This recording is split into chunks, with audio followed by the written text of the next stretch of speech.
علماء ملت اسلامیہ و سامعین کرام، خواتین امت اسلامیہ، عزیز بچوں، نوجوان دوستو، السلام علیکم ورحمۃ اللہ وبرکاتہ۔ وعلیکم السلام ورحمۃ اللہ تعالی وبرکاتہ۔ الحمدللہ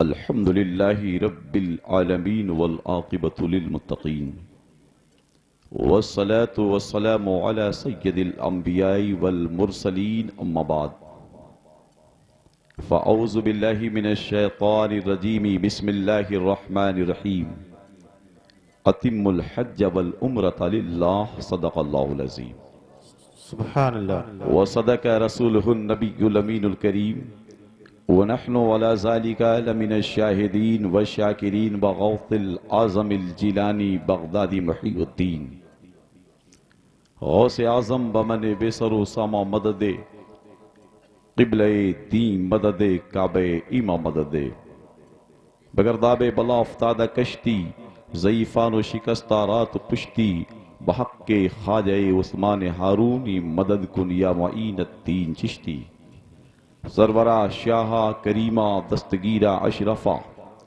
حرمت روح پیمبر ایک نظر کن سوی ماں، قادری یم نارے یا غوث اعظمی زنم، دمزہ شیخ احمد رضا خان قطب عالمی زنم، پورا مجمع محبت و خلوص کے ساتھ نبی اور آل نبی کی بارگاہ میں درود پاک کا نذرانہ پیش فرما لے۔ اللہم صلی علی سیدنا و مولانا محمد بارک وسلم، صلاۃ و سلام علیکہ یا سیدی یا حبیبی یا رسول اللہ صلی اللہ تعالی علیہ وسلم۔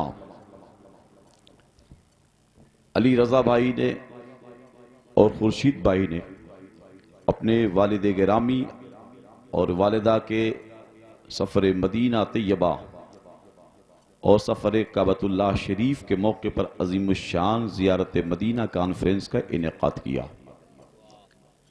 جس میں ہندوستان کے عظیم علماء، خطبہ اور شعراء کو مدعو کیا، جس میں تمامی لوگ حاضر ہیں۔ ایک بعد دیگرے آپ تمامی لوگوں سے سماعت فرمائیں گے۔ محبت، خلوص اور ادب کے ساتھ پورا مجمع عالم بیداری میں آ کر ایک مرتبہ اور درود پاک پڑھ لے۔ اللہ رب محمد صلی اللہ علیہ وسلم، نحن عباد محمد صلی اللہ علیہ وسلم۔ میرے بریلی کے امام عرض گزار ہیں، حاجیو آؤ شہنشاہ کا روضہ دیکھو، کعبہ تو دیکھ چکے، کعبے کا کعبہ دیکھو۔ جب بریلی کے امام نے یہ شعر کہا تھا، لوگوں نے اعلیٰ حضرت سرکار کی بارگاہ میں مطالبہ کیا تھا، امام احمد رضا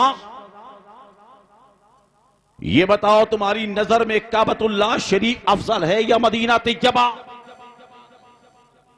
میرے بریلی کے امام نے کہا تھا، طیبہ نہ صحیح افضل، مکہ ہی بڑا زاہد، ہم عشق کے بندے ہیں کیوں بات بڑھائی ہے۔ دوسری جگہ بریلی کے امام کہتے ہیں، ہم ہو گئی پشت فلک استان زمیں سے، ہم ہو گئی پشت فلک استان زمیں سے، سن ہم پہ مدینہ ہے وہ رتبہ ہے ہمارا۔ آسمان اپنی بلندیوں پہ ناز کرتا، لیکن زمین نے کہا، اے آسمان کی بلندی، جس کے صدقے میں تجھے یہ بلندی ملی، وہ مدینے کا تاجدار، وہ نبیوں کا نبی، وہ احمد مختار، مکی مدنی سرکار تو یہاں تشریف رکھتے ہیں، انہی کے ذریعے سے تجھے یہ مقام ملا ہے۔ ہم ہو گئی پشت فلک استان زمیں سے، سن ہم پہ مدینہ ہے وہ رتبہ ہے ہمارا۔ مدینہ طیبہ کی وہ عظمت والی جگہ ہے، وہ عظمت والی جگہ ہے کہ دنیا کے تمامی عشاق مدینہ طیبہ کا ذکر کرتے ہیں۔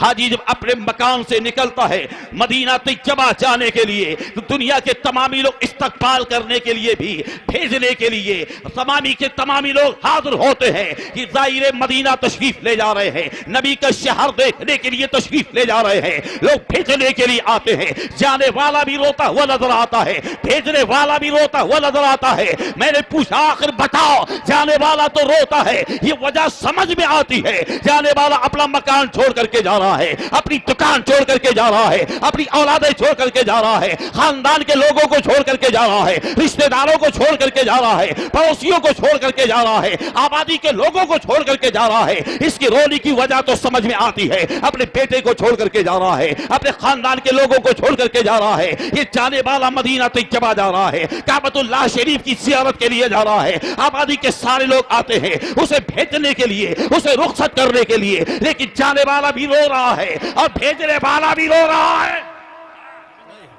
جانے والا روئے تو سمجھ میں آئے، بھیجنے والا جو رو رہا یہ سمجھ میں بات آتی نہیں۔ جانے والا تو رو رہا، اس سارے لوگوں کو چھوڑ کر کے جا رہا، لیکن یہ بھیجنے والا کیوں رو رہا ہے؟ بھیجنے والا رو رہا ہے یہ ہم تمامی کے تمامی لوگ اس لیے رو رہے ہیں، یہ نصیب والا ہے جو نبی کے شہر میں جا رہا ہے، مدینہ طیبہ میں جا رہا ہے، آقا کریم کی بارگاہ میں جا رہا ہے۔ ہم تو اپنے نصیبے پہ رو رہے ہیں، نبی کے شہر میں جانے کے لیے رو رہے ہیں، نبی کی فراق میں رو رہے ہیں، نبی کی محبتوں میں رو رہے ہیں، اس لیے جانے والا تو رو رہا ہے، اسے بھیجنے والا بھی رو رہا ہے۔ نعرہ تکبیر، نعرہ تکبیر، نعرہ رسالت، نعرہ رسالت، زیارت مدینہ کانفرنس، زیارت مدینہ کانفرنس، سرزمین امام گنج، سرزمین امام گنج، نعرہ تکبیر، نعرہ رسالت۔ حرم کی زمین اور قدم رکھ کے چلنا، ارے سر کا موقع ہے او جانے والے، جانے والے بہت سے ہوتے ہیں، لوگوں کے نظریات بھی بہت سے بہت ہوتے ہیں، لیکن میرے آقا صلی اللہ تعالی علیہ وسلم کا ایک عاشق ہے جس کا نام حضرت امام مالک ہے، مدینہ طیبہ کی گلی سے گزرتے ہیں، ان کے ساتھ میں ان کے شاگرد بھی ہیں، ان کے چاہنے والے بھی ہیں۔ امام مالک کا گزر ہوا، ایک پوشیدہ دیوار کو امام مالک نے دیکھا تھا، اسے چومنے لگے، شاگردوں نے کہا تھا حضور یہ پوشیدہ دیوار کو چومنے کا مقصد کیا ہے؟ حضرت امام مالک نے کہا تھا اس گلی سے میرے آقا کریم گزرے ہوں گے، آقا صلی اللہ تعالی وسلم کا جسم ناز اس دیوار سے لگ گیا ہوگا، اس لیے میں اسے چومتا ہوں۔ اور شاگردوں نے کہا تھا حضور دیوار تو بہت دور ہے، یہ راستہ اتنا چوڑا ہے، مدینے کے تاجدار جب چلے ہوں گے کوئی ضروری نہیں ہے آقا کریم صلی اللہ تعالی وسلم کا جسم ناز اس دیوار سے لگ گیا ہو۔ حضرت امام مالک نے کہا تھا یہ تمہاری بات میں نے مان لی ہے، میرے آقا کریم صلی اللہ تعالی وسلم کا جسم ناز اس دیوار سے نہ لگا، لیکن آقا کریم صلی اللہ تعالی وسلم جب گزرے ہوں گے، حضور سرور عالم صلی اللہ تعالی وسلم نے اپنے جسم پاک پہ جو جبہ شریف سے تن کیا ہوگا، وہ آقا کریم صلی اللہ تعالی وسلم سے جسم سے جو کپڑا لگا ہے وہ کپڑا اس دیوار سے ٹچ ہو گیا ہوگا۔ اس مناسبت کی بنیاد پہ ہم اسے چومتے ہیں۔ شاگردوں نے کہا تھا حضور یہ تو دیوار بہت دور ہے، راستہ اتنا چوڑا ہے، مدینے کے تاجدار جب چلے ہوں گے یہ کوئی ضروری نہیں ہے آقا کریم کے جسم ناز سے کپڑا لگنے والا اس دیوار سے لگ گیا ہو۔ حضرت امام مالک کہتے ہیں میں نے تمہاری یہ بھی بات مان لی ہے، آقا کریم صلی اللہ علیہ وسلم کے عاشق کہتے ہیں، حضرت امام مالک کہتے ہیں جب میرے مصطفیٰ چلے ہوں گے اس دیوار پہ آقا کریم کی نگاہ ناز پڑی ہوگی۔ شاگردوں نے کہا تھا حضور آپ نے یہ نہیں پڑھا کہ جب میرے مصطفیٰ چلتے تھے نگاہیں نیچے رہتی تھی؟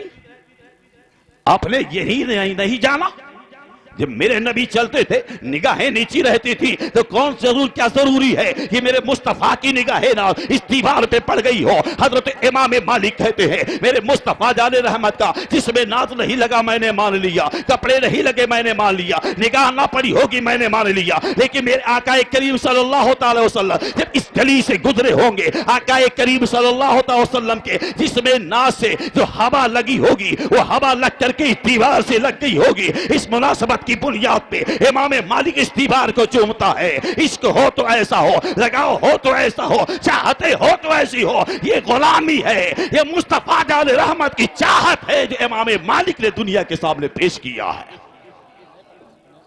اللہ وحدہ لا شریک ہم تمامی لوگوں کو دین، سنت و شریعت اور مذہب کی باتوں پہ عمل کی توفیق عطا فرمائے. حرم کی زمین اور قدم رکھ کے چلنا، ارے سر کا موقع ہے وہ جانے والے جہاں پہ جانے کے لیے ساری دنیا کے لوگ تمنائیں کرتے ہیں. دکھا دے یا الہی وہ مدینہ کیسی بستی ہے جہاں پر رات دن مولا تیری رحمت برستی ہے. ہر انسان تمنا کرتا ہے مدینہ طیبہ کی زیارت کر لے. ہر انسان تمنا کرتا ہے آقا کریم کے گنبد خضرا شریف کے سامنے حاضر ہو جائے. آقا کریم صلی اللہ تعالی وسلم کی ہی ہے، دولتوں کی بنیاد پہ نہیں ملتی.